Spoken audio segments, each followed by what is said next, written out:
ময়মনসিংহের ফুলবাড়ী উপজেলার দেওখোলা union BNP ও সহযোগী সংগঠনের নেতাকর্মী এবং ইউনিয়নবাসীর সম্মানে দোয়া ও ইফতার মাহফিল অনুষ্ঠিত হয়েছে। সোমবার বিকেলে দেওখোলা বাজার সরকারি প্রাথমিক বিদ্যালয় মাঠে বিএনপির চেয়ারপারসন বেগম খালেদা জিয়ার সুস্থতা কামনায় দেওখোলা ইউনিয়ন বিএনপি ও সহযোগী সংগঠনের আয়োজনে দোয়া ও ইফতার মাহফিলে প্রধান অতিথি হিসেবে অংশগ্রহণ করেন ময়মনসিংহ দক্ষিণ জেলা বিএনপির সাবেক যুগ্ম আহ্বায়ক ও উপজেলা বিএনপির আহ্বায়ক আখতারুল আলম ফারুক। প্রধান অতিথির বক্তব্যে আখতারুল আলম ফারুক বলেন, বিগত অবৈধ ফ্যাসিস্ট স্বৈরাচারী হাসিনা সরকারের সময়ে মানুষ ভোট দেওয়া ভুলে গেছে।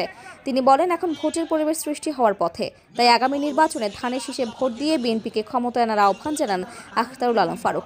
তিনি বলেন, স্বৈরাচারী সরকারের দালালেরা কোনো উন্নয়ন কার্যক্রম করেনি, সকল ক্ষেত্রে দুর্নীতিতে নিমজ্জিত ছিল।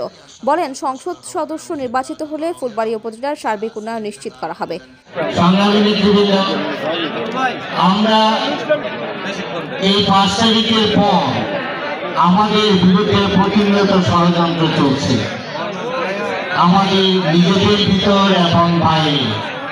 তো ষড়যন্ত্র প্রতিহত করার একমাত্র পথ সবাইকে ঐক্যবদ্ধ থাকা। আপনাদের প্রতি আহ্বান থাকবে, আমরা সবাই যেন ঐক্যবদ্ধ থাকি এবং ঐক্যবদ্ধভাবে সমস্ত কাজ সম্পূর্ণ করে আমাদের জাতীয়তাবাদীকে সামনে দিকে নিয়ে যায়।